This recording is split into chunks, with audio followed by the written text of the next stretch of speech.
Hi, welcome back to my channel. Today I'm going to talk about part 6 of Kubernetes and which is a dashboard user interface. So we have seen in the part 1, 2, 3, 4, 5 how the Kubernetes architecture and variety of features.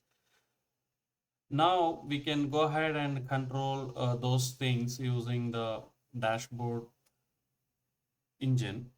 Okay, so dashboard engine is a web-based application which is running. We can use the web browser and connect, and we can administer any type of a resource ideally. So why to wait? Let's jump in. So as I said, Kubernetes uses a dashboard UI that we call it as a control plane. So the meaning itself, control plane. You can drive the things as you wanted as an administrator.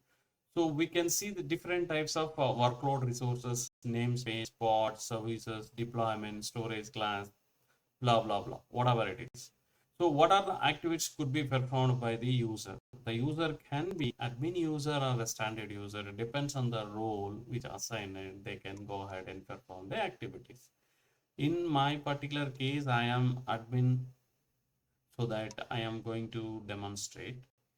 Let us experience the entire dashboard demonstration from the live example.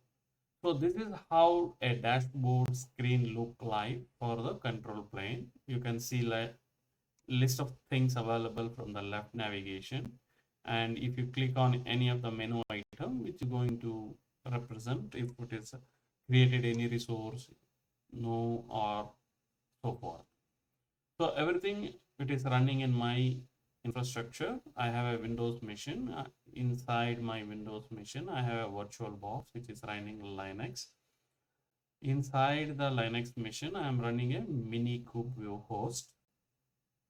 Inside the Minikube, I have hosted different set of services. I am just representing here one of the service, Nginx, and also I can host Spring Boot. I have already hosted it and variety of the things. This is the physical architecture and prerequisite things. You can read it. This is a self-explanatory URLs, and let's jump into the hands-on session. This is the dashboard user interface. So you can see that variety of menu items. You can see a drop down which is containing all namespaces. Okay, so this one gives you what are the namespaces which are already available. So now you can see NS real time, which I created. This I created, and these few of the namespaces created by the Kubernetes engine default, and this one which I created, okay, using certain processes. So now let's try to understand pods. So pods, you can see nothing because this is a default namespace. Let's go ahead and click on my namespace. If you want to know about the list of namespaces, yes, we can see that as well. So by clicking on namespaces, we can see different variety of namespaces created.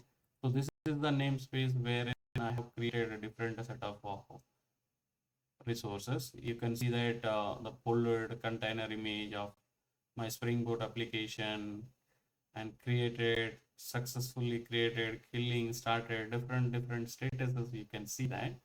We can also see it. This is the Minikube host which I represented. This is the labels which is hosting, and these are the details of that. If I click on the name, you can see that well. This is a Minikube and 3 days ago started, and the address information is this, internal IP address is this, and allocation is around 57.5% has been done. CPU limits, requires memory, ports, all the statistics we can see from that particular node. Now you can see that variety of pods running in my. So one is a Nginx pod, and one is a Java web, that is a Spring Boot based, which is up and running as a deployment based, and one is a standalone pod, and Ingress controller, which is running, and dashboard metrics, all the things whichever is running, we can see here. So this is how we can understand the dashboards. Now let me go ahead and see deployment. Because I have deployed, let's switch to my namespace. So I have deployed. If you want to see the deployment instructions, of course, we can see, we can come here and see this is the deployment. There are certain things which is created by the Kubernetes. There are certain things, the UID, creation timestamp, these are all automatically generated. Certain instructions which I have created. This is the instruction which internally uses by the Kubernetes. Okay.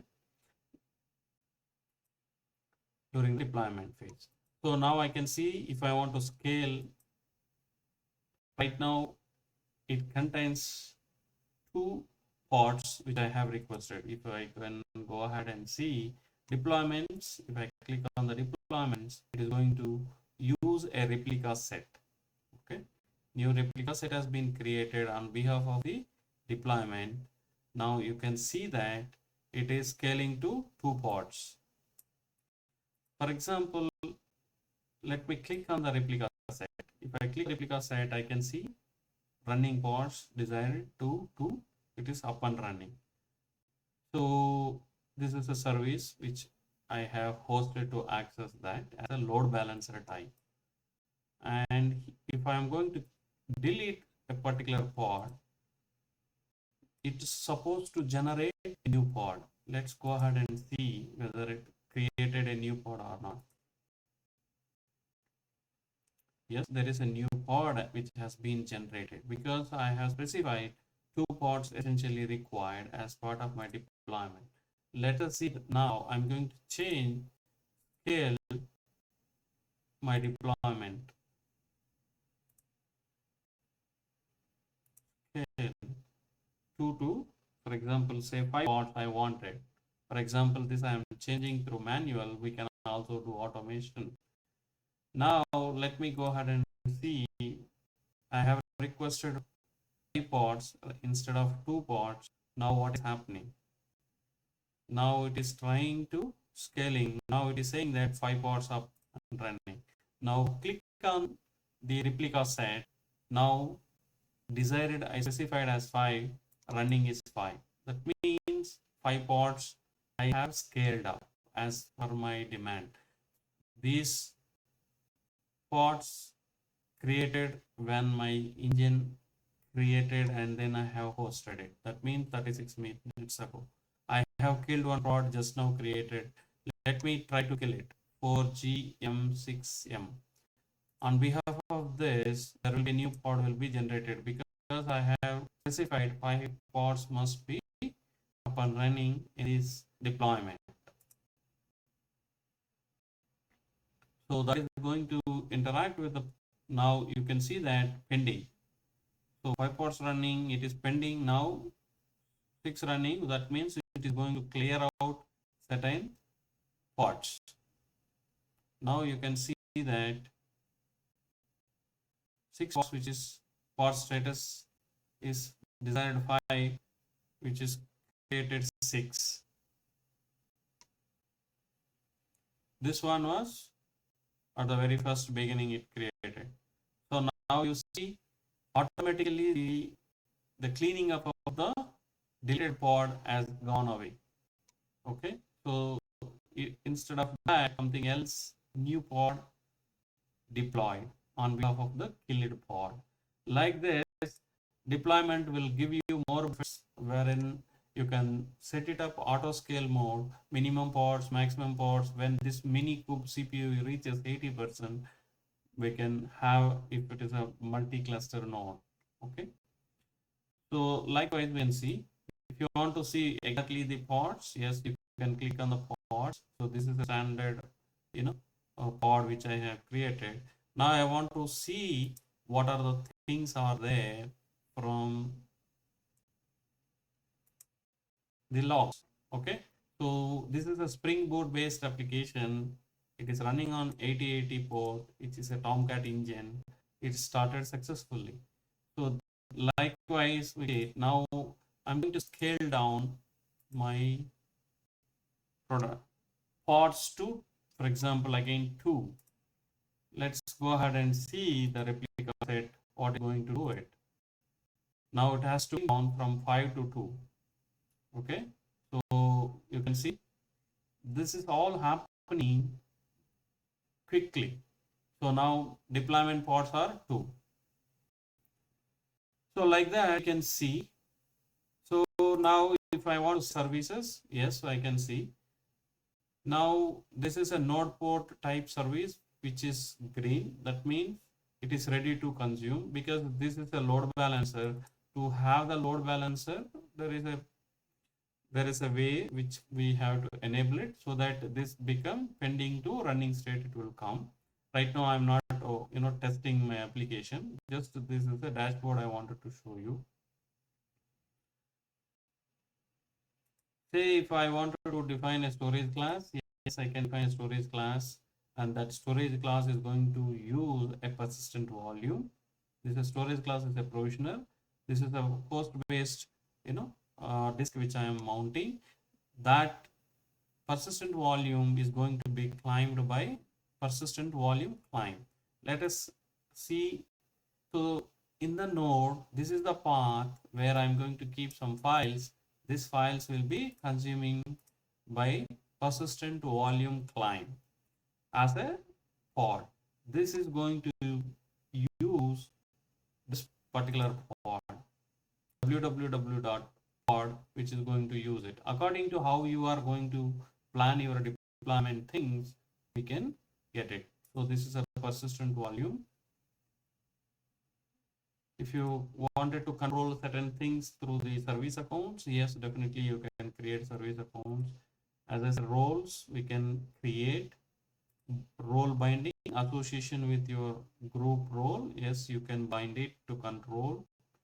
And cluster roles, if it is the overall cluster level administrator related things you wanted, yes, you can create. And cluster level role binding can be also required to create to access it.